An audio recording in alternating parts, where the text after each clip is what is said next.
31 de marzo del 2014. Puedo decir que hoy voy a cumplir uno de mis sueños periodísticos. Desde 1994 creo que quiero entrevistar a Mario Vargas Llosa. He estado en esta cola inmensa. Hay varios muros de contención. Acabo de hablar con Rosy, su asistente personal desde hace muchos años, que es una de las que siempre nos pone ahí a derecho a los periodistas. Sin duda Patricia, la esposa de Mario, también es un buen filtro y un gran filtro para todos los que queremos conversar con hoy nuestro premio Nobel, nuestra marca Perú, uno de los escritores universales. El otro día conversaba con un intelectual y me decía, bueno, Mario Vargas Llosa tiene voz y voto en el mundo. Entonces yo voy a apelar a eso, a su libertad, porque creo que antes de escritor Mario es un libertario, un hombre que cree fielmente en la libertad de expresión sobre todo, y voy a apelar a esa libertad para hacer una entrevista que tengo tantas cosas en la cabeza para preguntarle, pero sin guión, sin estructura, así que vamos a ver cómo resulta este viaje. Así es como yo siempre describo a las entrevistas, viajes inesperados, y hoy día está en No Culpes Mario Vargas Llosa. ¿Cómo está Mario? Hola Milagros, bienvenida. Yo le agradezco muchísimo por su tiempo, por su hora. Sé que tiene una agenda muy apretada en el Perú, pero le agradezco el tiempo que me va a dar. Quizá te podría explicar por qué no es tan fácil que yo dé una entrevista. Y es que me piden tantas entrevistas, que si yo aceptara todas las entrevistas, tendría que dedicar mi vida a dar entrevistas. Entonces no tengo más remedio. No tengo más remedio que crear toda clase de frenos, de obstáculos. Tiene varios muros para de contención. defender mi tiempo. Tengo las secretarias y tengo fundamentalmente a Patricia, que es el muro principal, ¿no? Exacto. Ahora, me queda claro que la cola es larga e interminable, y más aún después del Nobel, ¿no? Sobre todo después del Nobel. Antes del Nobel la cosa era más llevadera, pero el Nobel en ese sentido es una verdadera pesadilla porque te expone, digamos, a una curiosidad que es prácticamente universal. Y entonces, mira, hay que defenderse, y mi manera de defenderme pues es, digamos, no dar todas las entrevistas que me piden, sino, digamos, una porción mínima de esas entrevistas. Sí, pero agradezco que sea, digamos, que sea plural, porque le da a los que estamos en la... Absolutamente. Exacto, a todos. Hombre, y tienen que ver mucho también con las circunstancias, ¿no es cierto? Si acabo de publicar un libro, pues la presión del editor para que dé... Entonces, algunas entrevistas en relación con la salida del libro tengo que dar, ¿no? En otros casos son situaciones políticas muy especiales. Procuro intervenir poco en política, aunque parezca mentira. Pero cuando interviene, revuelve todo. No, bueno, intervengo porque realmente creo que son cosas importantes, que vale la pena pronunciarse de alguna manera sobre ese tema, o a favor o en contra. O sea que las entrevistas que doy, que son muy pocas en comparación con todas las que me piden, tienen que ver siempre con una razón muy especial que hace que las dé. Muchas gracias, señor. ¿Usted recuerda la entrevista que usted haya tenido que realizar con, no sé, con cariño, con bueno, sorpresa? Sí, yo recuerdo, bueno, yo he hecho muchas Sí, entrevistas claro. porque me he ganado la vida como periodista muchos años. Quizá la que a mí me impresionó más y en la que estuve muy intimidado a la hora de hacer preguntas fue una entrevista del año 63 en París para la radio televisión francesa donde yo trabajaba, a Borges. Yo le tenía una gran admiración. Y un gran respeto intelectual, imagino. Un gran respeto intelectual, y entonces fui a verlo y me sentí enormemente intimidado de hacerle preguntas. Todavía recuerdo algunas de sus respuestas muy divertidas. Una de las preguntas fue, le dije, Borges, ¿qué piensa usted de la política? Me dijo, ¿qué le dijo? Es una de las formas del tedio. Otra entrevista en la que me sentí también intimidado por la enorme admiración que le tenía al personaje fue también en París, para la radio televisión francesa, a Neruda. Neruda, realmente, pues yo lo había leído desde niño. Claro, este poeta universal también. Y entonces era además una presencia imponente, ¿no? Era muy gordo, tenía unos ojos dormidos, extraños, parecía que estaba durmiendo delante de ti. Y yo digamos, balbuceaba mis preguntas más que hacérselas directamente, por lo intimidado que me sentía ante el mito. Era un mito más que una persona, ¿no? Y ahora que es el premio Nobel, ¿hay algún personaje que lo intimide? O sea, yo me pongo a pensar, Mario Vargas Llosa tiene las puertas abiertas de todos los lugares de este planeta. Puede ir a cualquier palacio de gobierno, puede hablar con cualquier presidente, con cualquier escritor, con cualquier intelectual. Digamos, usted camina tranquilo. Tienes una visión un poco mítica, claro, es que usted de los premios Nobel. Pero usted es un mito. Sí. ¿Hay algún personaje que lo intimide? Pues de los vivos, si yo hubiera tenido que entrevistar a Mandela, por ejemplo, Ajá. hubiera sentido seguramente la misma timidez, inhibición que sentí frente a Borges o a Neruda, ¿no? Después, entre los escritores modernos, vivos, no creo que ninguno me intimide. Algunos pues los trataría con mucho más respeto que a otros, porque conozco la obra, pero lo que sentí frente a Borges o frente a Neruda, probablemente frente a ningún otro escritor vivo. Hay una leyenda tremenda, ¿no es cierto?, sobre su amistad, enemistad, reconciliación, pasión, en fin, lo que haya surgido entre usted y Gabo. Gabo ya no tiene memoria, es un hombre que está desconectado literalmente de la realidad. Si pudiera o si hubiera podido hacerle alguna pregunta literaria a Gabo, ¿cuál hubiera sido la que salga hoy? Mira, Milagros, hay temas sobre los que yo no hablo. Ajá. Y un tema de esos es García Márquez. ¿Por qué? Yo he escrito sobre García Márquez un libro, mis Sí. opiniones sobre su obra literaria, que son desde luego muy positivas.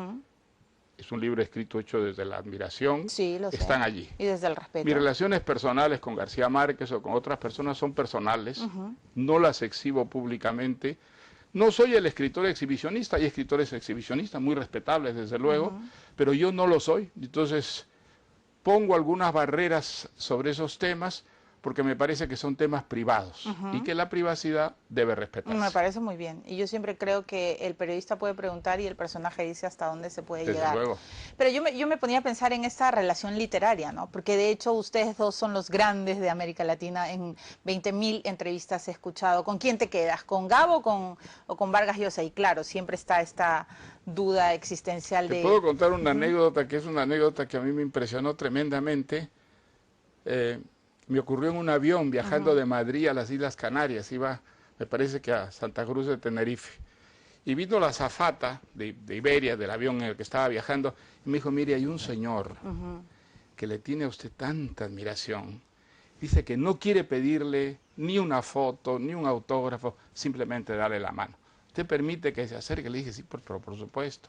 Entonces se acercó un señor que estaba verdaderamente conmovido, le temblaba la voz, me dijo, mire, usted no sabe cuánto lo admiro, usted no sabe, a mí me ha cambiado la vida leerlo. Bueno, pues yo estaba muy conmovido con estas manifestaciones y me dice, y sobre todo 100 años de soledad, es algo que yo he releído no sé cuántas veces. Mira, y estaba, no me atreví a decirle, está usted equivocado, yo no soy García Márquez. No me atreví, mira, me pareció que lo iba a desencantar de tal manera que no le dije nada, le di la mano y se fue creyendo que le había dado la mano a su autor favorito. Bueno, pero habla muy bien de usted. Es una historia muy impresionante. Creo que es la única vez en mi vida que he mentido sobre mi identidad a una persona.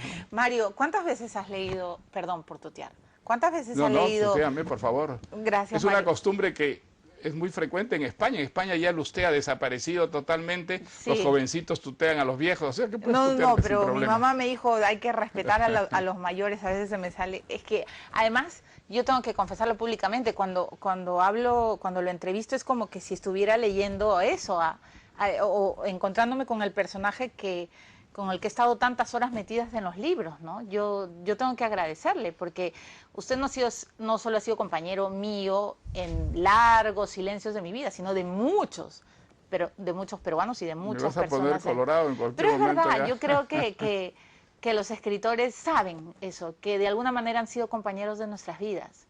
Y claro, cuando uno se encuentra con Mario Vargas Llosa, obviamente a mí me intimida porque yo estoy frente a ese hombre que me ha acompañado. Yo tengo la sospecha que a ti no te intimida nada, Milagros. Se lo juro que sí, Mario. Se lo juro que sí, de verdad. Mario, ¿cuántas veces has leído 100 años de soledad? Muchas veces, porque lo he enseñado. He dado muchos cursos sobre García Márquez. El último hace pocos años, hace 3 o 4 años en Princeton, así que lo he vuelto a releer. Es uno de esos libros que se puede leer y releer y releer y siempre aparecen cosas nuevas, ¿no? Y si tuvieras que elegir uno de los libros de Mario Vargas Llosa, si yo fuera una persona que jamás ha leído una de tus novelas y me dijeras, bueno, para conocerme a mí, para saber mi fibra interior, tienes que empezar por este, ¿cuál sería? Hombre, para conocerme a mí, bueno, pues quizá Conversación en la Catedral. Yo creo que es el libro, no solamente en el que me he volcado más, sino en el que he volcado más el mundo en el que yo me formé, en el que, digamos, descubrí mi vocación, en el que expresé mejor esa relación difícil, conflictiva que he tenido siempre con el Perú. Sí, claro. Así que creo que es hombre, creo que todos mis libros me representan, pero probablemente el que más, el de manera más profunda y, si quieres, traumática, es Conversación en la Catedral. ¿Y estás de acuerdo cuando los críticos dicen esa es la novela de Mario? Conversación en la Eso Catedral. ya no lo sé, eso lo tienes que tenerte una distancia y una objetividad que yo no tengo, pero sí es el libro que más trabajo me ha costado escribir con La Guerra del Fin del Mundo, creo que ha sido Conversación en la Catedral. Entonces, si hoy, hace poco leía una entrevista que le hicieron en Página 12, me parece, y le pidieron elegir una novela, usted eligió a Tolstoy. La Guerra y la Paz. La Guerra y la Paz. Usted dijo que si tuviera que elegir una única novela para quedársela, elegiría de todas maneras esa, La Guerra y la Paz. Pero es sí, una pregunta injusta esa, porque ¿por qué quedarse con claro, una? Existe el Quijote, existe la Montaña Mágica, existen las novelas de Flaubert. Elegir una me parece una traición con novelas que admiro tanto, a mí me que me han dado cuando tanto. le eligió a Tolstoy. Sí. Pensé que iba a elegir de repente eso, a Flaubert a Madame Bovary. Bueno, La Guerra y la Paz es un libro pues deslumbrante, ¿no? Es una especie de universo. Sí, es un libro absolutamente extraordinario, pero el Quijote también lo es, sí, ¿no es cierto? El Ulises de Joyce también lo es. O sea, hay muchos, y felizmente con los libros no tenemos que elegir uno, podemos quedarnos con todos, ¿no? Pero como los periodistas somos así, pues a veces medios nos gusta encerrar a los personajes y llevarlos a esos bordes en el que dicen, ay, milagros, pero en verdad él no va a poder elegir. Si yo hoy día dijera con qué libro de Mario Vargas Llosa se queda Mario Vargas Llosa, sería necesariamente Conversación en la Catedral. Si me pusiera una pistola, pues probablemente me quedaría con Conversación en la Catedral. Pero no le voy a poner una pistola. Menos mal. No. Vamos a ir a una pausa, sí. Tenemos que ir a una pausa. Está Mario Vargas Llosa en No culpes a la noche. Ojalá algún día se cumpla el milagro. Espero. Acaba de cumplir 78 años, Mario. Está muy 78, bien. Ojalá fueran 68. No, pero está muy bien, 78 son bien muchos vividos. años. Y este retrato bien guapo, claro. Yo siempre he pensado en Patricia, cómo habrá manejado los celos, porque los escritores... Los maneja con severidad.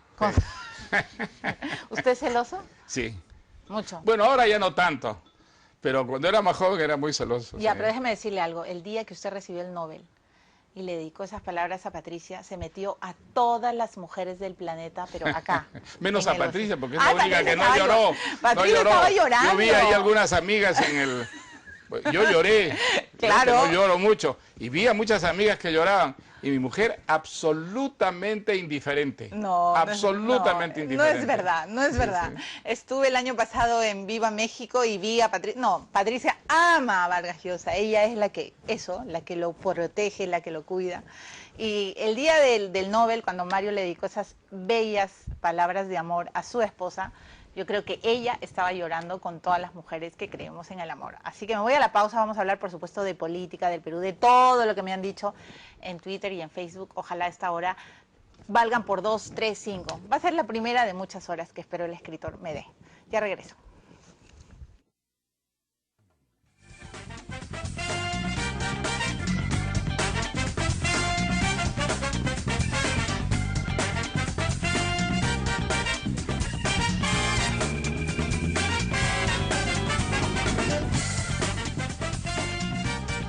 Mario Vargas Llosa es, para empezar, un hombre muy perseverante. Yo lo defino, además, él mismo se ha definido como un hombre muy disciplinado. Alguna vez, cuando era chica, bueno, no tan chica, asistí a varios talleres que él dio.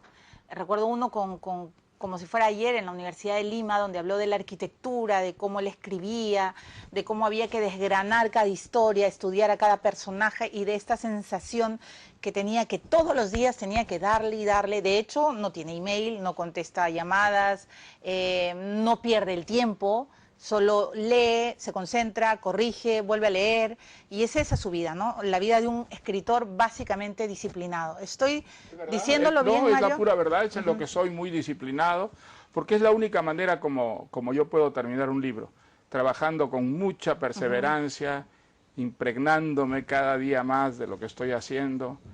y corrigiendo mucho, rehaciendo mucho, porque no tengo la facilidad que tienen otros escritores que escriben, digamos, de entrada la versión definitiva, ¿no? Cortázar, por ejemplo, a quien yo traté mucho en los años 60, a mí me deslumbraba esa facilidad que tenía. Yo lo traté mucho, sobre todo en la época que él escribía Rayuela, que es una novela tan compleja, claro, sí, con una estructura tan rica. y hay que leerla con mucha paciencia. Bueno, y él me dijo un día, que a mí me dejó absolutamente estupefacto, yo no sé cada mañana qué va a pasar, sobre qué voy a escribir. Y así escribió Rayuela, es decir, de una manera absolutamente espontánea, algo que ningún lector de libros se lo creería, porque es un libro tan estructurado. Y además parece milimétricamente una coherencia pensado, ¿no? tan grande, pues sí, él realmente, estoy seguro que era cierto. O sea, él escribió desde la sorpresa. Él escribía desde la sorpresa, desde la espontaneidad, desde la intuición del instante. Hombre, supongo que cuando ya tenía avanzada la novela, pues ya los personajes, digamos, estaban tan desarrollados que imponían ellos un poco la línea. ¿Y cómo es cada mañana de Mario Vargas Llosa? ¿Sabe bien, digamos, a dónde está yendo, cómo yo te cuento, misma. Yo tengo generalmente un plan, unas trayectorias antes de empezar a escribir. No empiezo a escribir nunca sin saber qué es lo que va a pasar. Realmente no. Tengo una guía que después, por supuesto, no respeto, pero necesito esa guía, me da un mínimo de seguridad. Y entonces voy desarrollando... ¿Le gusta tener el control de las cosas? Bueno, quiero tener el control y no siempre lo consigo, porque al final las cosas se te van imponiendo. De repente un personaje que tú has pensado va a ser un personaje muy menor, se crece. Eso es lo bonito en una novela, esas sorpresas, que de repente un personaje se te impone y otro personaje que tú pensabas que iba a ser un protagonista, de pronto como que se afantasma, se desvanece. Y entonces pues lo que te muestra que tú escribes no solamente con tu razón, con tu voluntad, escribes con todo tu cuerpo y hay elementos que son completamente irracionales, pasionales, que de pronto irrumpen en lo que estás haciendo y alteran todo tu plan. Esa es la parte, digamos, de sorpresa y de maravilla que tiene escribir una novela. Pero sí necesito mucho una disciplina, un trabajo continuo. Una interrupción, por ejemplo, para mí es fatal porque me hace retroceder y me da inseguridad. Cuando retomo el trabajo, ya lo siento frío, distante. ¿Y cuando lo interrumpen, se llena de mal humor o más bien es...? Bueno, no, generalmente no me interrumpen. Esa es una de las ventajas que tengo en mi trabajo, es que Patricia, en ese sentido, iba a decir feroz, pero diré más bien implacable. Es implacable, defiende mi aislamiento y eso me permite... Sí, una interrupción puede ser absolutamente fatal, sobre todo pues el día en que estoy realmente trabajando con mucho entusiasmo, con la sensación de que eso está avanzando. Una interrupción puede ser absolutamente fatal. Me encanta esa figura, defiende mi aislamiento. Entonces yo lo imagino ahí, porque los escritores son solitarios. Hombre, el trabajo literario es solitario. Es muy solitario. Hay escritores que escriben en café, yo lo he hecho algunas veces, pero a costa de aislarse completamente, de vivir en la ilusión, cortando completamente con el entorno. Si eso lo consigues en un café, pues puedes escribirlo. Puedes escribir allí, pero estás aislado, estás muy aislado, ¿no? Metido en tu propia nube. Pero ¿cuándo llega ese momento en que usted dice, no, ya, esto en verdad ya está bien, ya no puedo seguir dándole a la historia, está concluida, esta es la novela y ya? Mira, eso me ocurre cuando tengo la sensación, y no es una exageración, de que si yo no termino la novela termina conmigo. Que he llegado a una saturación tal... que si sigo corrigiendo, que si sigo rehaciendo, empiezo a estropear la novela, empiezo a estropear mis nervios. Yo tengo ¿Ha llegado a soñar con sus personajes? Sí, sí. Mira, al principio no, al principio la historia está muy distante, pero luego llega un momento que es el momento maravilloso en que yo tengo la impresión de que todo lo que hago en el día, no solamente con las horas que estoy en el escritorio, sino cuando almuerzo, cuando converso con amigos, cuando voy a un cine, estoy enteramente con todos los poros del cuerpo abiertos, viendo qué me robo para la novela que estoy escribiendo. Esos son los momentos para Inmerso mí maravillosos. absolutamente, claro. Sí, y entonces tengo la sensación de vivir más en el mundo de la fantasía, de la ficción, que en el mundo real. Entonces tengo que decir que usted es el vivo retrato del hombre que lo consiguió todo porque se esforzó. Bueno, lo conseguí todo, no sé qué cosa quieres El decir. premio Nobel es la conseguí cosas meca, la maravillosas, cima y he de conseguido cualquier muchas escritor. cosas, pero yo creo que si yo tuviera la sensación de que lo he conseguido todo, no escribiría más. Yo creo que uno escribe para vivir más, para de alguna manera experimentar cosas que no le da la vida. Creo que escribir, como leer, ¿no? Ficciones, es una manera de llenar ese vacío que forma parte de la condición humana, de lo que somos. Nadie está totalmente satisfecho, y si lo está, totalmente satisfecho con su vida, es que se volvió tonto, ya no tiene ilusiones, ya no tiene apetitos, deseos, fantasías. Entonces, no, yo creo que uno escribe tratando de vivir más o de vivir de otra manera. Pero ¿qué hay después de todo lo que ha logrado, Mario? Porque yo imagino, usted escritor, tiene todos los premios del mundo, todos los reconocimientos, o sea, no hay manera. Además lo he visto, puedo decir que he sido testigo. Usted está en una conferencia y detrás de usted hay una estela de gente que a veces hasta tienen que sacarlo, o sea, ya con guardaespaldas. Y eso, claro, para de repente un escritor joven mira, sería, wow, qué maravilla, pero usted ya pasó eso. Pero lo dices de una manera como si eso de alguna manera completara una vida. Mira, eso son más dolores de cabeza que satisfacciones, ¿ah? Al principio puede halagar tu vanidad, ser conocido, ser reconocido, después se convierte en una molestia permanente, en una pérdida de la libertad, ¿Cierto? en una pérdida de la libertad. Usted ya no puede ir al teatro, observado. No, sí voy al teatro, pero digamos luego la gente me reconoce, entonces no me siento totalmente libre como me siento pues en una ciudad donde nadie me conoce, ¿no es cierto? Entonces, esas cosas a mí no me llenan la vida, ¿eh? Esas cosas pueden halagarme un momento y después se convierten en un gran fastidio. ¿Qué le llena la vida, Mario?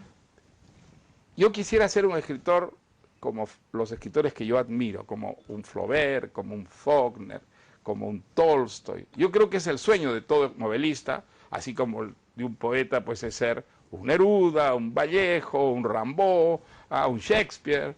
Entonces, de eso nunca tendrás constancia, por más vanidoso que pueda ser, jamás vas a tener la seguridad de que has alcanzado aquello que yo creo todo artista, todo creador quiere Pero usted ser, no cree que, no sé, voy a tocar madera, ¿no? De aquí a 100 años, cuando usted ya no esté, sus libros se van a seguir leyendo. Ojalá, ojalá. Se van a seguir Nada me alegraría tanto, pero no hay manera de saberlo. Y en realidad solo se sabe lo que un escritor de veras vale muchos años después de que ha muerto. Si es que la obra realmente lo ha sobrevivido, si ha prevalecido la obra sobre su propia existencia.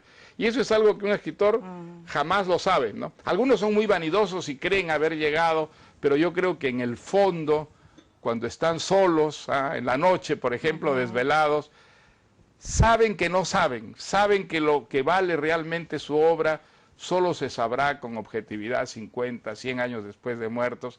Y entonces creo que esa frustración y ese vacío los impele a seguir escribiendo, a continuar. Y además también el hecho de que escribir se convierte en una manera de vivir, eso lo dijo Flaubert, ¿no? Es una manera de vivir y vives para escribir. Haces muchas otras cosas, pero en realidad donde sientes que estás haciendo aquello para lo que existes, para lo que eres, es cuando estás escribiendo, cuando estás fabulando, cuando estás concibiendo alguna historia. Yo estoy convencidísima que en 100 años se va a seguir leyendo a Mario Vargas Llosa. Bueno, más que convencida. Eres mi amiga, está clarísimo que eres mi amiga. ¿Le asusta la muerte? Solo cuando no estoy escribiendo. Tú sabes que es una sensación muy curiosa. Ahora ya 78 años, pues es imposible no pensar que el perecimiento está allí a la vuelta de la esquina. Pero cuando estoy escribiendo, cuando sobre todo los días en que tengo la sensación de que aquello avanza, que hay un elemento, digamos, de creación que está apareciendo, que está allí, realmente me siento como invulnerable a la muerte y vivo como yo creo que uno debería vivir, que es con la sensación de que es inmortal, que puede seguir programando cosas, proyectos, y que un día pues viene un accidente, que es la muerte, y quedas pero hasta entonces has vivido lo horrible, lo espantoso, yo no creo que sea la muerte, creo que es morirse en vida, perder las ilusiones, cancelarse, decepcionarse, cancelarse a sí mismo. A mí me contó la esposa de Dámaso Alonso, un gran crítico literario, muy buen poeta también, que fue mi maestro en la Universidad de Madrid, que los 2 últimos años de su vida no leyó y no escribió una línea. Y entonces yo le pregunté, ¿pero por qué? Me dijo, porque cuando yo le decía, pero Dámaso, lee, si tú es lo que has hecho toda tu vida. Le decía, pero ¿para qué leo si yo me voy a morir ya en cualquier momento? Ya tengo, no sé, 90 años. Ay, no, me muero. Y entonces Claro. yo creo que ya se había muerto. Una Sí, persona claro. que llega a esa condición, a esa situación de abandono, es que ya está muerto, ¿no? Yo creo que eso es lo más terrible que nos puede pasar. Exacto, En morir otro en vida. sentido, la muerte, pues mira, la vida es maravillosa porque existe la muerte. Si no existiera la muerte, Además es la única certeza que tenemos. si Mario. viviéramos siempre, qué aburrida sería la vida, ¿no? De Pensar que acuerdo. todas las experiencias las vamos a tener y repetir infinitas veces, qué aburrimiento tan atroz, ¿no? Pero hay experiencias que estoy convencida que a Mario le gustaría repetir una y otra vez. No lo sé, después de la pausa. Tengo que hacer pausas, Mario. Usted ha trabajado en televisión y sabe cómo es esto. Así que después de la pausa vamos a entrar en ese mundo de lo vivido y de lo que de repente le gustaría volver a repetir. Ya sé que me van a preguntar. A Mario, ¿le gustaría...? Ya, después de la pausa. Si no, claro, él es que es más vivo que yo, va a acomodar su respuesta. Ya regresamos.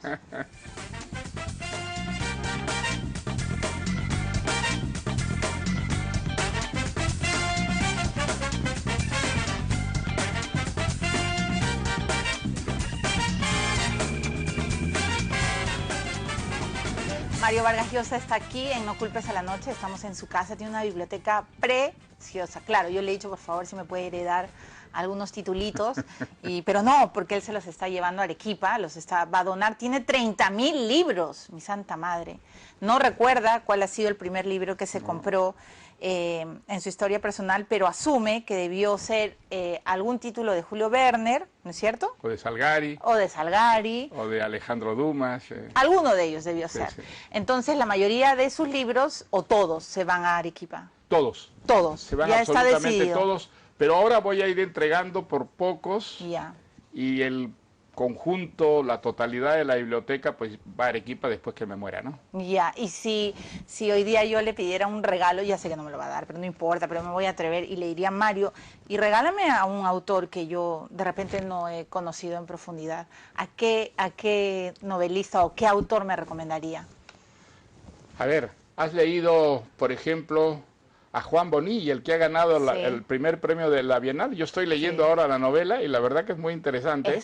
La novela que ha ganado no la he leído. Ah, pues es muy interesante Ya. novela. Yo creo que es la mejor de las suyas. Ajá. Y es muy interesante. Es curioso porque es una novela sobre la vida de Mayakovsky, un poeta ruso de la época de la Revolución Rusa, pero se ha informado muy bien y la novela traza una especie de fresco de lo que fueron esos años de locura, de ilusiones desmesuradas, de utopía, también de una extraordinaria seguridad de que la nueva sociedad no iba a venir solamente de manos del marxismo, sino de la poesía, que la poesía iba a ser la gran protagonista del cambio social, del cambio individual.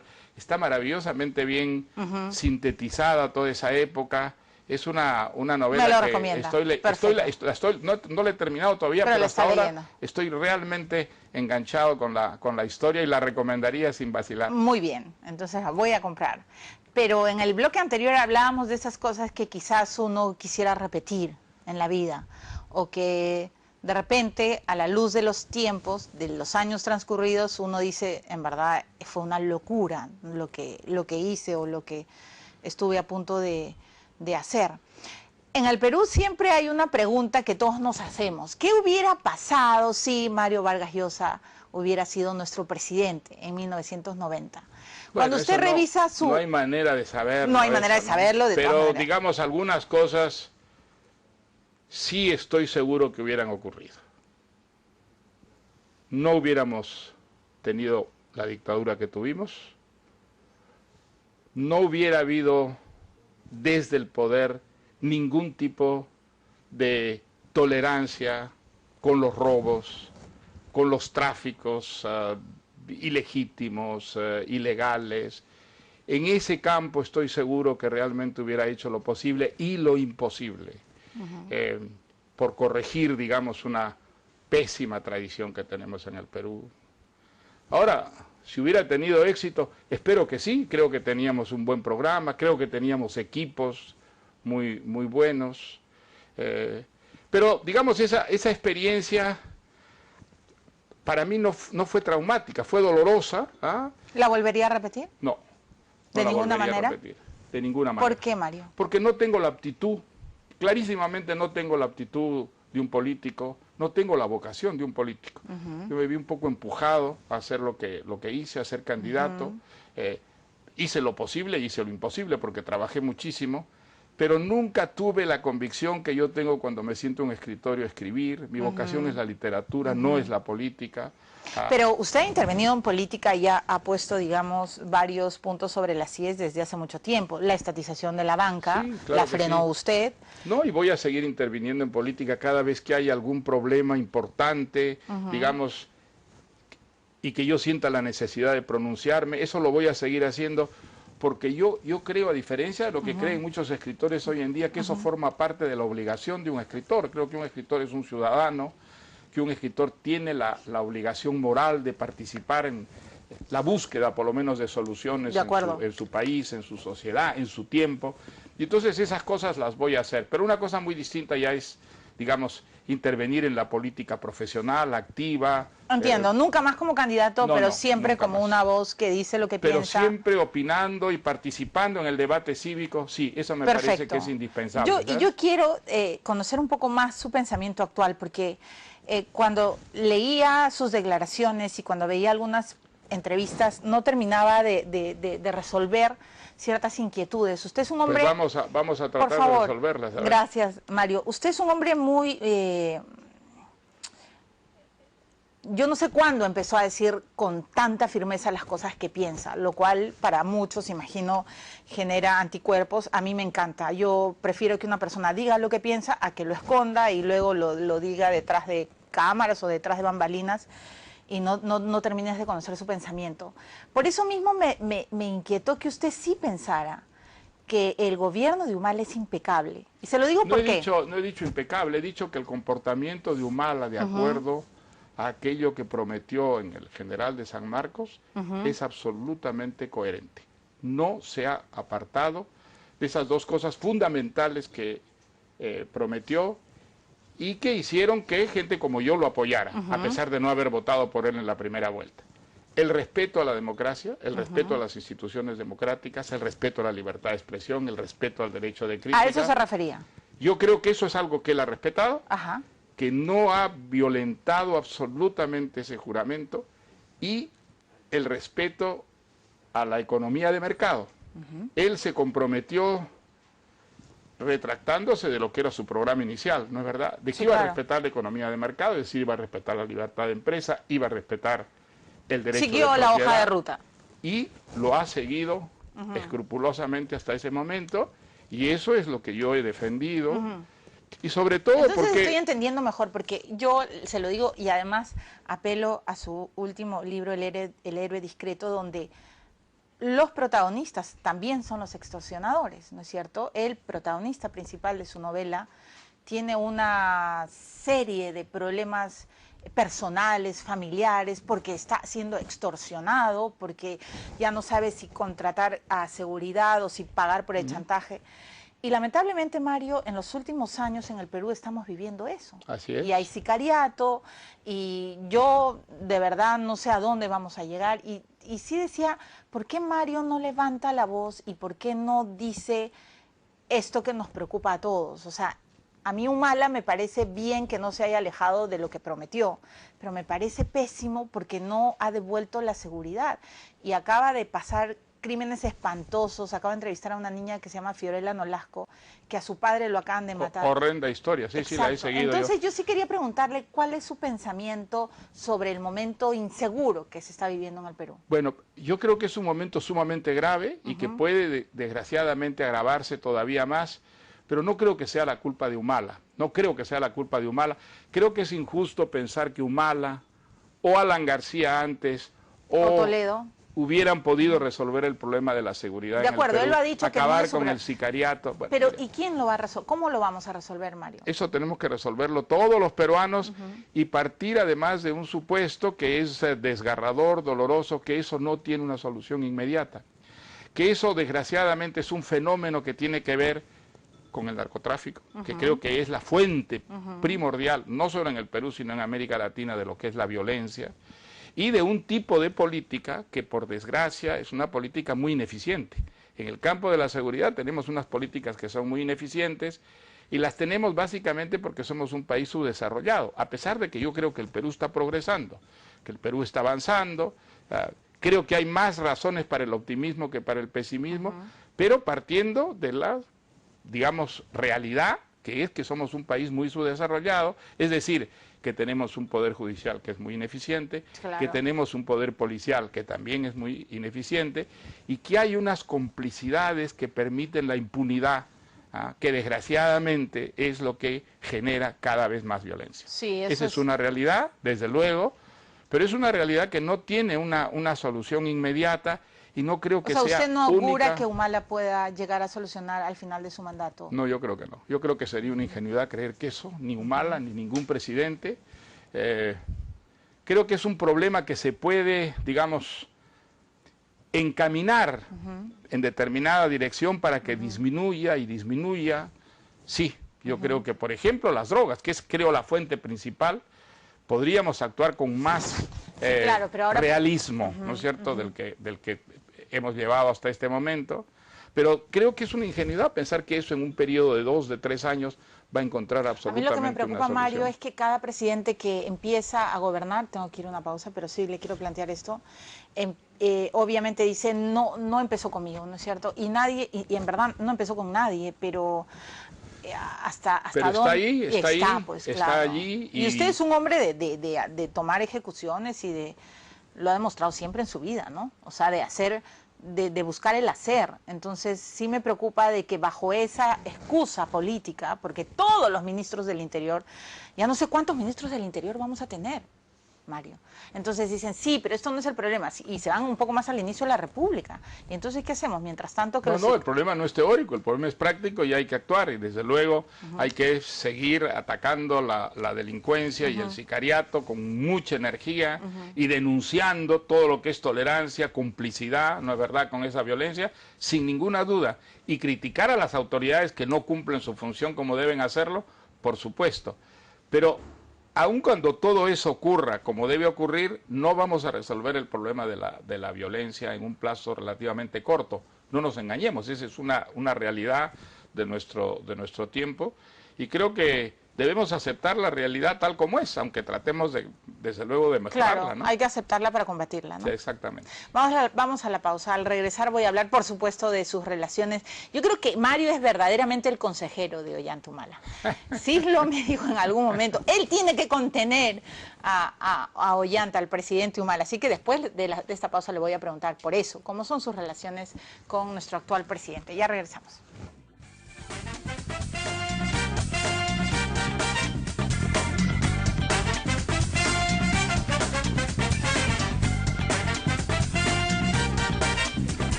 Bueno, a ver, vamos a hablar de las relaciones políticas de Mario Vargas Llosa. Mario es, no sé si, yo estoy hablando en presente, pero se lo voy a preguntar, ¿es amigo de Alejandro Toledo?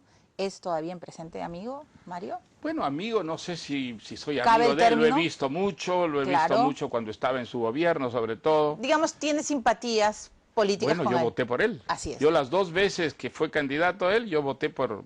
O sea, en la primera vuelta con Humala... Yo voté por Toledo. Y lo dije públicamente, además. Sí, no recordaba Digamos, ese dato. sí, yo ¿Cierto? voté. En la Votó primera vuelta voté por Toledo. Toledo fue, digamos, eliminado. Y en la segunda vuelta Votó por Humala. yo voté por Humala. ¿Usted convenció a Toledo de que subieran al estrado? Yo lo llamé por teléfono un par de veces. La primera vez no se me acercó, me rehuyó. Claro. Y la segunda vez sí hablé y le dije, mira, Alejandro, tú tienes que apoyar a Humala. Tú no puedes apoyar a la señora Fujimori, que va a subir y va a reivindicar mediante este voto a una dictadura que nosotros, tú y yo, rechazamos y combatimos resueltamente. Y me alegró mucho que en la segunda, conversación él me dijera, pues ya he decidido hacerlo. Y claro, y luego sucedió Ahora, a diferencia de lo que ocurrió público, con Toledo, a quien yo cuando estaba presidente lo vi porque él me lo pidió y me llamó algunas veces a Palacio a conversar con él, Humala nunca en su vida me ha llamado para pedirme un consejo. Nunca en su vida. Y yo a Humala lo he visto, yo te voy a decir cuántas veces. Pero sí hablaron cuando él quería demostrarle a usted que no era el Satanás. Claro que sí, por supuesto, por supuesto. ¿No? Y fue una conversación muy interesante. Fue él con Nadine y tuvimos una larga conversación en mi departamento en Madrid. Y yo saqué muy buena impresión de él, muy buena impresión de él. ¿Y de ella? Y de ella todavía mejor. Me pareció que la experiencia política mayor en la pareja la tenía Nadine. Me pareció que Humala era muy bien intencionado, que tenía una cierta confusión desde el punto de vista ideológico, que tenía, digamos, buenas intenciones, que había una buena entraña, que quería hacer política en la buena dirección y que estaba demasiado contaminado de chavismo, más por inexperiencia que porque realmente el chavismo respondiera a unas convicciones íntimas. Eso me animó. ¿Sigue pensando lo mismo, Mario? Sí, yo sigo pensando lo mismo. Creo que es una persona bien intencionada, creo que es honrado, creo que no roba, por ejemplo, a Humala. Estoy seguro que esa pareja no roba. Eso ya es importante en el Perú, Milagros. Sí, claro. Es importante que tengamos presidentes que no roban. Nadie debería de robar. Bueno, nadie debería, pero sobre todo los presidentes, ¿no es verdad? Es grave, es malo para la política, para la idea de la política. Tiene el convencimiento personal de que ellos no están robando. Ellos no roban. Yo, mira, metería mis manos al fuego. Siempre es peligroso decirlo. Sí, claro. Pero si no fuera así, yo no los defendería y no defendería su gobierno como lo hago. No los defendería tanto. Ahora, usted siempre... pero yo te digo, nunca he sido consultado por Humala, felizmente. Yo no quiero ser consejero. Yo no soy consejero en absoluto. Yo lo he visto a Humala desde que ha subido al poder 2 o 3 veces, siempre en reuniones donde había gente. Nunca he tenido una conversación privada con Humala. Entonces, que me puedan acusar o llamar consejero es un disparate que no tiene ni pies ni cabeza. Claro, porque la leyenda urbana dice que usted puso a Cateriano como ministro de Defensa, usted se ríe. Yo no le hubiera hecho nunca eso a mi amigo Cateriano, que es una persona que yo quiero muchísimo. Jamás lo hubiera puesto en un ministerio. ¿Por qué? No. Porque yo creo que te expones, digamos, a no ser pues que tengas una gran vocación política, te expones a recibir las peores andanadas. Conozco muy bien a Pedro Cateriano, fue un compañero mío muy estrecho durante todos los años de la campaña. Creo que es una de las personas más íntegras que yo he conocido, Pedro Cateriano. Es otro por el que sí pongo mis manos al fuego y digo, no solo no ha robado nunca, sería absolutamente incapaz, no solo de robar, sino de tolerar un robo a su alrededor. Y de pocas personas que conozco yo podría decirlo de esa manera tan absolutamente categórica. Entonces, pero a Humala nunca, yo no le he dado un solo consejo, nunca. No le he pedido nunca absolutamente nada. Bueno, yo nunca he pedido absolutamente nada a ningún presidente de la República. Eso me gustaría que quedara muy en claro. Mis opiniones han sido dadas siempre a partir de unas convicciones. Desde el ejercicio de su libertad, ¿no es así es, claro. Y mi defensa a Humala es más la defensa de un sistema que yo creo que hay que mantener en el Perú, no permitir que una vez más se nos desplome. Creo que Ya, quiero apelar a eso, Mario, porque usted dice, bueno, en ese departamento, en el departamento en Madrid, me di cuenta que de repente su corazón había estado confundido con el chavismo, ¿no es cierto? Ya. Yo creo que sí. Ya, pero yo cuando lo veo al presidente Humala tibio, pero de verdad, perdóneme, Mario, y corríjame si usted piensa lo contrario, no le critica a Maduro, hizo un azul, pero un poco más para santificar a Chávez. Yo digo, ¿qué es eso? Humala no es un liberal. No, Humala yo no lo comparo con lo que son los liberales. No, Humala es un señor que viene... Humala es un señor que viene es un militar. Yo creo que tiene mucho de militar, ¿no? Creo que es una persona que quiere mucho al Perú, que realmente tiene una gran identificación con el Perú, que en los comienzos de su carrera política, él creyó que esa izquierda representada por Chávez era el modelo que tenía que aplicarse en el Perú. Gravísimo error, porque basta mirar cómo está Venezuela hoy en día, ¿no es verdad? Y entonces, creo que en la segunda candidatura suya ya se manifestaba de alguna manera esa, digamos, autocrítica secreta que él mismo se había hecho, quizá por razones puramente prácticas, entendiendo que si mantenía esa postura prochavista no iba a ser nunca presidente. Bueno, del Perú, Abugataz ¿no es verdad? dice que Alan García le tiene que prender velitas a Chávez, porque si Chávez no se hubiera metido en la campaña, cuando él le gana a Humala, pues Alan García no hubiera vuelto a ser presidente. Eso Pues es lo que dice Daniel Abugataz. a lo mejor puede ser así. Pero entonces yo creo que Humala comienza a tomar distancia de Chávez cuando presenta su candidatura y que esa distancia aumenta en la segunda vuelta, cuando Pero se cuando da cuenta... muere, corre y le dice mi amigo, y yo digo, Dios mío, ¿cómo uno...? Bueno, en fin, nadie Bueno, dice... yo lo lamento más que nadie. Yo lamento más que nadie que el gobierno del Perú, lo he dicho, no haya encabezado en América Latina la protesta contra la desaparición prácticamente de la democracia en Venezuela, contra los atropellos inicuos que comete Maduro contra la libertad de expresión, las torturas a estudiantes, el encarcelamiento de los opositores, las nacionalizaciones de empresas, sobre todo de empresarios que no son sumisos con su gobierno. Pero claro, es que realmente lo que me gustaría es que el gobierno de mi país...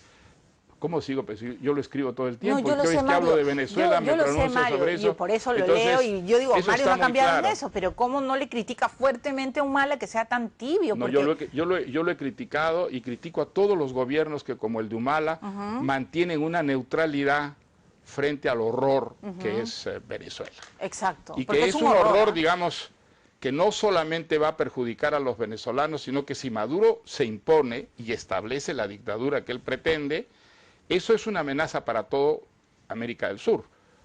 Absolutamente es una revolución que tiene unas pretensiones mesiánicas, ¿no es cierto?, de exportarse y llevar a toda América Latina la palabra del chavismo, es decir, arruinar a toda América Latina. Ahora, lo peor digamos, que le puede pasar a Venezuela es convertirse pues en la eternidad castrista, ¿no? En la segunda Cuba, por Así supuesto. es, Bueno, es a lo que quiere ir Maduro. Eso quieren ir, y claro. creo que los venezolanos lo han entendido así y por eso con tanta valentía, con tanto heroísmo, se han volcado a las calles, están resistiendo a pesar de toda Entonces, la brutalidad de la represión. Me alegra, Mario, escuchar sus palabras. Usted entonces también pone las manos en el fuego y como, porque usted es nuestro garante, pues, ¿no? Vamos a decirlo. Bueno, no sé, no entiendo qué es lo que quiere decir. He visto que varias veces Dicen que usted y Toledo, bueno, Toledo ya ¿Qué no es cosa garante, quiere porque ahora decir? tiene ¿Qué cosa Correa. quiere decir que somos unos garantes? El que garantiza, el que avala. Nosotros avalamos el compromiso de Chávez con la democracia. No, de Chávez no, de Humala. Perdón, de Humala. Sí, claro. me he equivocado. De Humala con la democracia y con la economía de mercado, que él está respetando. Sí. Él no se comprometió a hacer una política de liberal. No. Él no se comprometió a privatizar todas las No. empresas públicas, porque él no es que es lo que liberal. los liberales quisiéramos Así es, que y él no es ocurriera en el liberal. Perú. Él no se comprometió a combatir a Cuba, a combatir a todas las manifestaciones del extremismo de izquierda. Cuba, entonces, digamos, a Humala no le puedes pedir cosas que Humala no es. Humala no es un liberal. Humala no tiene unas convicciones, digamos, de que debe ser combatida toda forma de dictadura como creemos los liberales, o en todo caso como creo yo. Claro, la prueba más grande es que Humala admira a Velasco, usted no. Yo tampoco. Yo he combatido a Velasco Así es, o sea, muy enérgicamente. De acuerdo. Entiendo, no le podemos pedir una ideología que no es, pero sí podemos pedirle la garantía de que no va a haber este afán reeleccionista, ni mucho menos. Eso, desde luego, ese afán reeleccionista, bueno, si existió, no existe hoy en día, y sin embargo hay una oposición que utiliza de una manera muy machacona la reelección conyugal, porque piensan que eso socava cada vez más la popularidad del gobierno.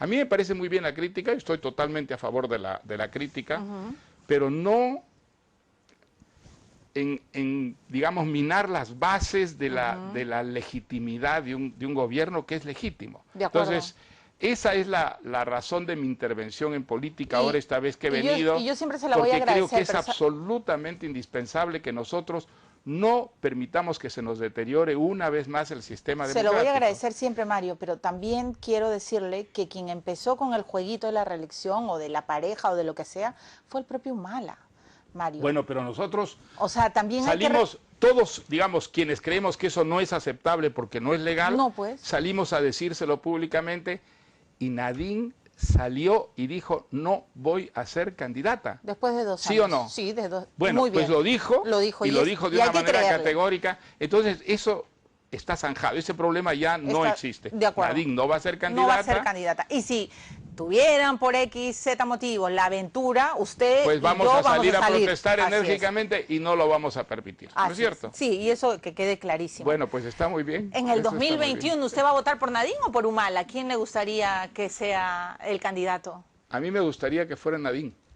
Yo creo que ya es hora que el Perú tenga una presidente mujer y creo que ella tiene condiciones absolutamente magníficas para ser presidenta del Perú. O sea, es muy simpática, es muy simpática, tiene un gran atractivo con la gente, sabe llegar al corazón de la gente, es una persona inteligente y es una persona bien preparada, conoce la problemática peruana.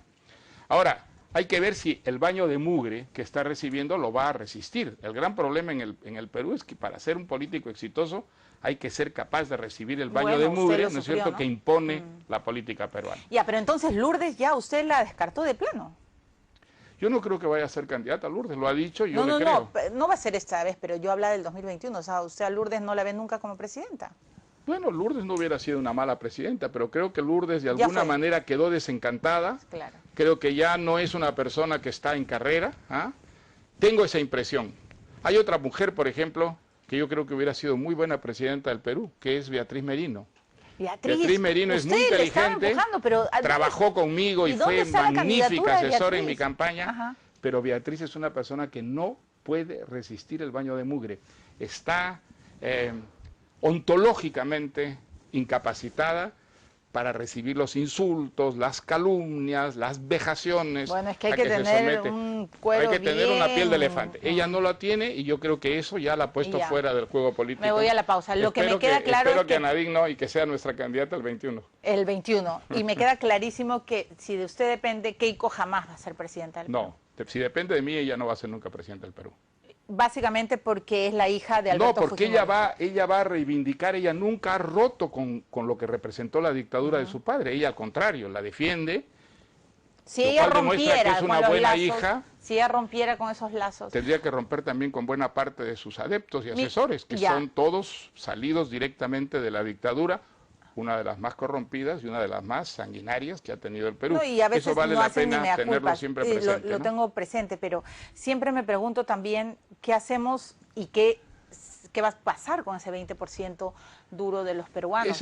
O sea, ¿que fondeamos a los fujimoristas? ¿Los desaparecemos? Yo te voy a decir una cosa que tú, como eres muy joven, quizá no la recuerdes. Todas las dictaduras en el Perú han dejado una coleta supuestamente democrática, ¿no es cierto? Sí. Sánchez Cerro, un partido. Odría, un partido odriista. Velasco, un partido velasquista. ¿Qué pasó con esos partidos? Desaparecieron. Bueno, eso es lo que va a pasar con el fujimorismo. El fujimorismo va a ir desapareciendo. Ahora por lo pronto se ha dividido, quizás se siga subdividiendo. Increíble que el padre haya comprado un kit electoral, ¿no? Bueno. Increíble. Pero digamos, lo que no es increíble es que exista el fujimorismo.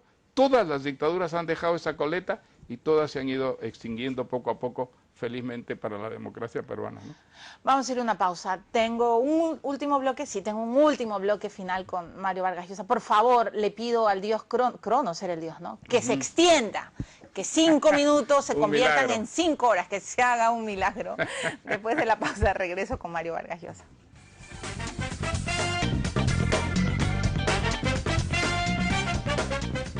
Muy bien, estamos conversando ya en nuestro bloque final con Mario Vargas Llosa, nuestro premio Nobel, que ha tenido la gentileza de darnos una hora de su tiempo, ahora está en el Perú. ¿Hasta cuándo te quedas, Mario, en el Perú? Hasta el 14 de abril, que va a ser el día de la inauguración de la biblioteca en Arequipa. ¿Y ya? Y al día siguiente parto de viaje, sí. ¿A dónde? Voy a Venezuela. Voy a Venezuela, sí, porque hay una reunión de SEDICE, que es una... Bueno, es una fundación liberal que está dando una batalla, digamos, heroica con los resistentes venezolanos, cumple 30 años, así que voy con otros, digamos, liberales a darle nuestro apoyo, nuestra solidaridad y a través de ellos a todos quienes están resistiendo a la cada vez más dictadura de Maduro. Ojalá te dejen entrar, Mario. Espero que sí, espero que sí. Recuerdo la vez pasada el lío pues, me dejaron entrar, pero bueno, me fastidiaron mucho en el aeropuerto. Si me fastidian y me dejan entrar no me importa, porque siento realmente la necesidad de ir a manifestar allí adentro mi solidaridad con un movimiento que creo que no es para garantizar la libertad a Venezuela solamente, sino a toda América Latina, ¿no? Si realmente la dictadura de Maduro se consolida, yo creo que todos estamos amenazados. Totalmente, estoy absolutamente convencida. Los peruanos, los ecuatorianos, los bolivianos, bueno, Sin ninguna duda. Sí, sí. Los amigos íntimos de Maduro, ¿no? Y antes de Chávez. Hace poco entrevisté a Alan García. Le pregunté... Te vi tu entrevista. ¿Vio la entrevista? Ah, sí. qué bueno. Entonces escuchó todo lo que dijo, porque absolutamente, claro... sí. Ya. Yo en un momento... Bueno, él es un maestro de las entrevistas, ¿ah? Él realmente... Como usted, ¿ah? Usted también es un maestro, yo Mario. creo que no tengo su experiencia. Bueno, pero... Le pregunté si tenía algo que decirle, porque usted le había dicho pues que se ha desquiciado por Nadine. Dijo que no me había visto y que no tenía nada que decir. Que no iba a decir nada. Sí. Dice que lo lee todavía, pero un poquito, ¿no? Me lee poco, sí. Sí. ¿Usted ha leído los poemas de Alan? He leído el poema de él. El poema. Hay que decirle con toda amistad que no debe escribir poemas, que pronuncie discursos, que lo hace muy bien, pero que no debe escribir poemas. O sea, está que debe negado aceptar para la lo que poesía. yo acepté, ¿Ya? joven. La frase de Borges, en poesía solo se admite la excelencia. Él nunca será excelente como poeta, yo tampoco, no debemos escribir poemas. Ya, pero Dios mío, es así un misil teledirigido. Pero Mario, o sea, le preguntaba a García, ¿no? Trataba de entender por qué ustedes tienen tantos encontrones No, pues, no tenemos encontrones. Yo cuando su primer gobierno sí, pero no eran encontrones personales, era porque su política era catastrófica y yo salí a combatirla. En el segundo gobierno hemos tenido relaciones más bien cordiales. Sí, recuerdo además que le hizo un homenaje. Más bien cordiales, ¿no me hizo un homenaje en cuando Palacio. gané el premio Nobel. Fue una de las primeras personas que me telefonió cuando gané el premio. Fue muy cordial conmigo y tuvimos ciertamente más encuentros con él que con Humala. Y algunos muy divertidos porque en la intimidad puede ser una persona muy divertida. O sea, digamos, usted no detesta a Alan. No, yo no lo detesto a Alan. Ah, yo tenía más o menos... No lo detesto a Alan, digamos, he detestado sus políticas. Sí. Hay cosas en él que me molestan, como me molestan en todo político, que las cosas que dicen muchas veces son las cosas que se siente obligado a decir y las dice con una convicción como si realmente las creyera. Eso, pues todos los políticos profesionales hacen eso. Creo que él es una persona sumamente diestra en esa. Pero yo le reconozco, por ejemplo, que entre los políticos peruanos es uno de los más inteligentes, sin ninguna duda, ¿no? ¿Y usted cree que debería de ser o tentar otra vez la presidencia? Yo preferiría que no. Yo creo que 2 gobiernos en la presidencia son suficientes, pero sí creo que lo va a hacer. Creo que nada podría impedir que Alan García sea candidato. Creo que la pasión que tiene por el poder es irresistible, indetenible. Ya. Es él, no es más fuerte que él, es él. Él es el poder. Ese apetito, ¿no? de poder extraordinario que debe tener el político exitoso. El político exitoso... ¿Pero y usted cree que alguien en el 2016 puede detenerlo? Ya le ganó alguna vez Toledo, ¿no? Yo sí creo, digamos, creo que hay elementos imprevisibles en la política y que puede surgir un elemento imprevisible. Sí, creo que puede, pero que tiene muchas posibilidades de ser elegido, también lo creo. Yo pensé en Gastón, pero claro, Gastón ya me dijo de 1000 maneras que no va a ser Gastón candidato. no va a ser candidato. Yo lamento, yo creo que Gastón es un tipo de... Ahora, en este simposio sobre América Latina que tuvimos, la intervención de Gastón fue... Yo pensaba, qué lástima que no sea candidato. Dijo todas las cosas que creo yo el grueso de los peruanos quiere oír.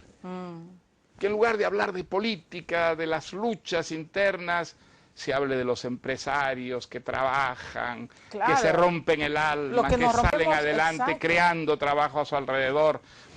Tiene un tipo de discurso que en la actualidad peruana tendría un gran éxito. O sea, me queda claro que si él se lanzara, usted sí votaría por él.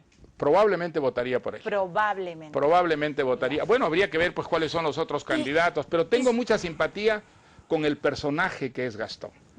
Es un empresario que ha conseguido, a base de talento, de esfuerzo, de perseverancia, crear no solamente una gran empresa, sino crear una imagen del Perú a partir de su cocina, que ha prestigiado a nuestro país enormemente en el mundo. Y entonces, pues es un creador, y es un creador no en el sentido artístico de la palabra, sino social y político. De acuerdo, y además ha unido mucho a los peruanos, Sí. pero bueno, Mario, él Pero dice que claramente ganó, no lo va a sí, hacer y hay él que ha dicho, aceptarlo, así, ¿no? Sí, claro, hay que aceptarlo. Bueno, además lo que está Pero, haciendo es una manera de hacer Perú también, ¿no? ¿usted le tiene simpatía a Toledo? ¿Toledo ya está muerto después de Coteva? Yo tengo la impresión de que está profundamente lesionado. Digamos, muerto no. En el Perú pueden resucitar los muertos, en política eso es un fenómeno que tiene muchos, resucitan los muertos, pero yo creo que, digamos, Ay, Mario. ha sufrido, ¿no? Sí, claro. Una experiencia muy, muy dolorosa que ha dañado profundamente su imagen. ¿Le decepcionó, ¿no? le desilusionó? ¿Qué provocó en usted el Mire, hecatombe de Coteva? Bueno, para mí ha sido una sorpresa extraordinaria, ¿no? Yo creía que a él se lo podía criticar por otras cosas, pero realmente lo que ocurrió, nunca he encontrado en sus respuestas algo que a mí me deje totalmente satisfecho. ¿Para qué te voy a mentir? Yo le he tenido mucho aprecio a Toledo, creo que él cumplió una función extraordinaria para la caída de la dictadura. Creo que fue un buen presidente, haciendo el balance, sin ninguna duda, el gobierno de Toledo fue un gobierno positivo.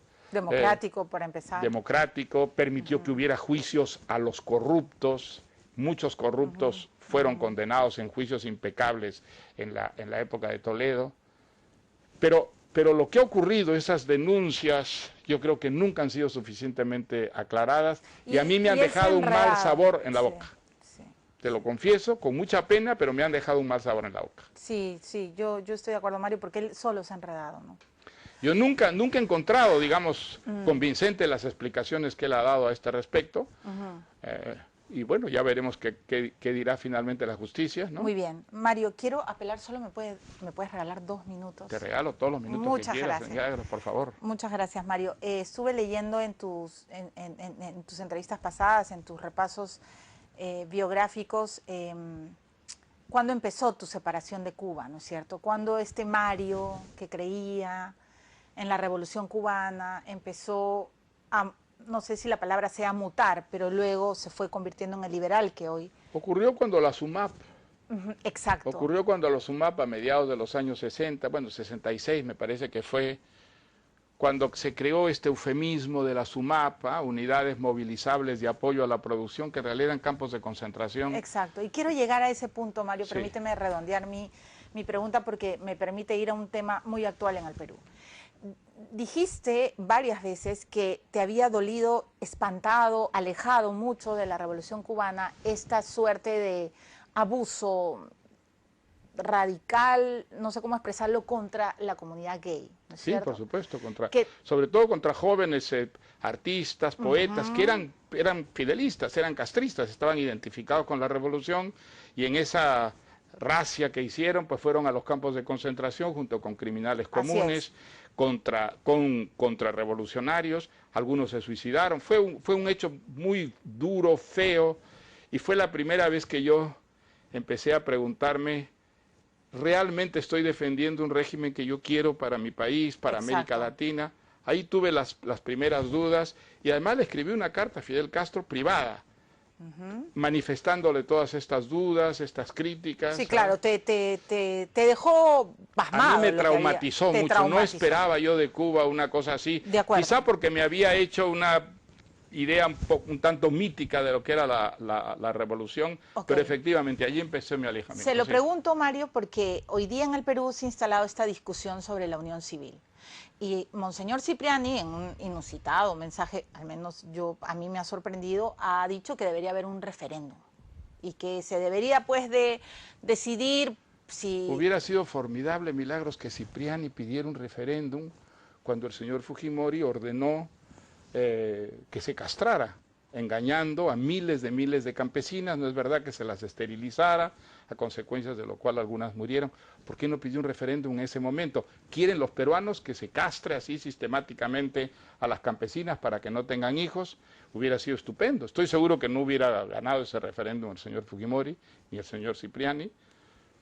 Yo creo que... ¿Cuál es su posición, Mario, sobre la unión civil? Hombre, mi posición es clarísima. Yo estoy a favor de la unión civil, yo estoy a favor del matrimonio homosexual, estoy a favor del matrimonio gay. Creo que los homosexuales, como los heterosexuales, tienen derecho a su vida sexual, a ser respetados en su vida sexual. yo estaba en España cuando se aprobó el matrimonio gay. España no ha entrado en la degeneración, ni muchísimo menos. No, pues. La vida sigue absolutamente normal con los matrimonios gay y la sociedad española acepta como algo absolutamente normal.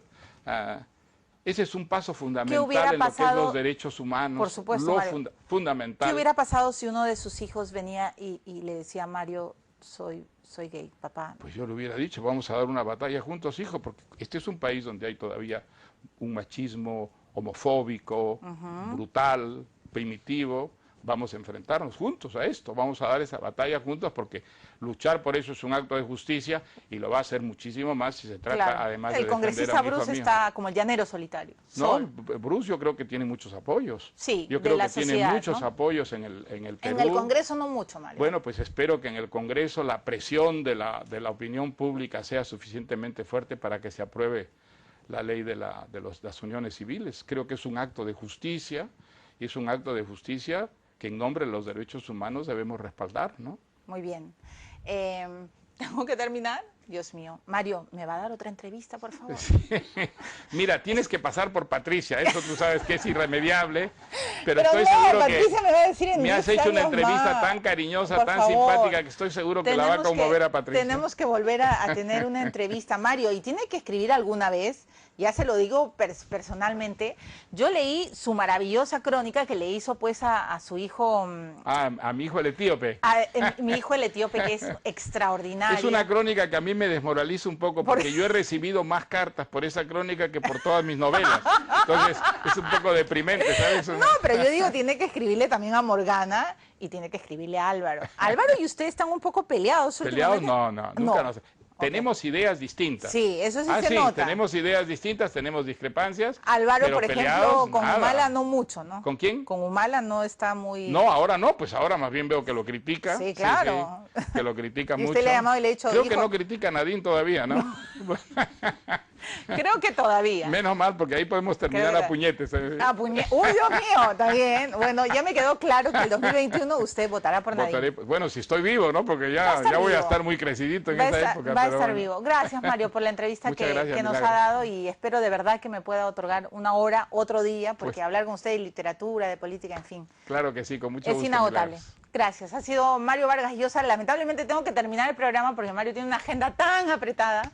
No sé cuánto ha durado, espero que haya podido alargar un poco el tiempo, pero bueno, hay muchos temas pendientes, lo han escuchado, y yo sí lo digo y lo voy a decir 1000 veces. Yo respeto la libertad de expresión y hay que respetar el pensamiento de Mario. A algunos les duele, en algunas cosas yo no estoy de acuerdo, pero de eso se trata la vida, de tolerarnos, de respetarnos y de ir con la frente en alto diciendo lo que pensamos. Eso hay que agradecerle a los regímenes democráticos. En dictadura esto es imposible. Bueno, hasta aquí llegamos. Hasta mañana, que estén bien. Chao. Ahorra y gana.